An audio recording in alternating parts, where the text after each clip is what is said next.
last question. Do you think how he's being taught to people is like more detrimental to us as a society, the progress that he made when he was alive?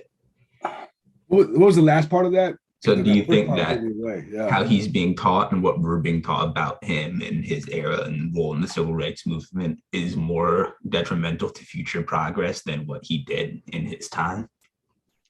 Who? That's a damn good question, Mace. Golly. Oh.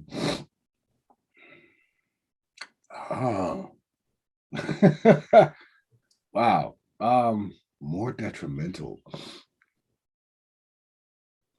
So like prevents future progress or no. And I'm wrestling with that, man. You know what I mean? Like, because it's like, it's like I said, I was talking to the person with the Ali Center, and I was talking to my homeboy right now, whose basement I am currently in.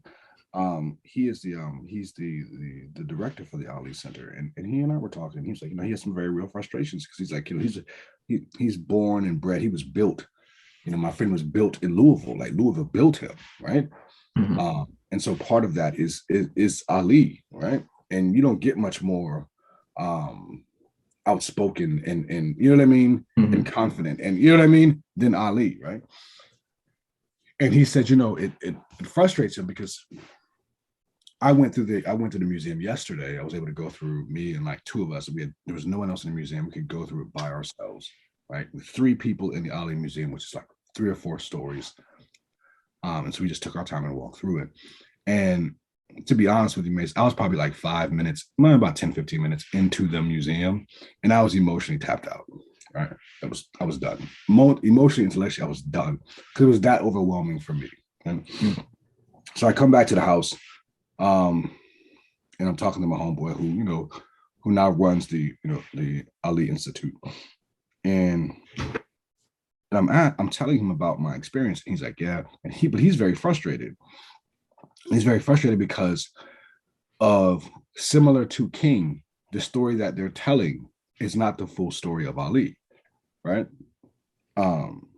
They're picking and choosing those pieces of Ali that are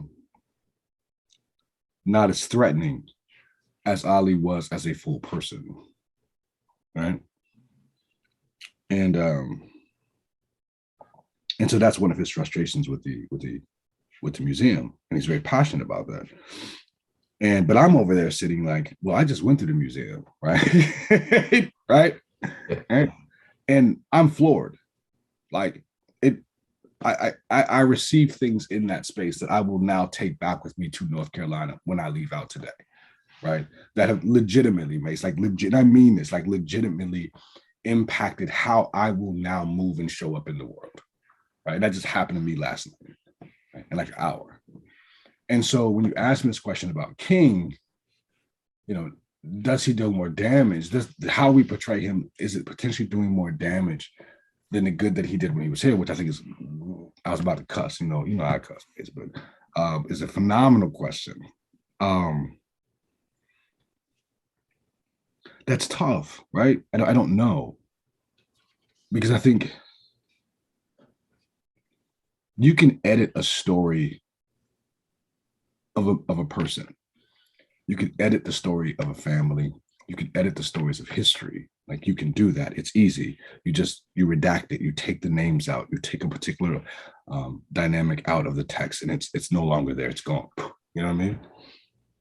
But you can't edit the spirit of something, right? Mm-hmm. Like you can't control that, right?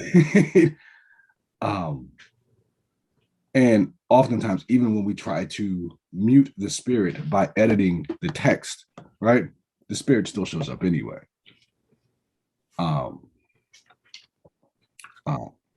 And does things that you were trying to prevent from happening. And then, but in the same breath, right? Sometimes the edited text for some becomes its own kind of like doctrine and spirit, right? So it's, I don't know. I don't know I don't know if how we remember him does more damage or good than he did when he was here. What I do know is that it does something. right? That was a really long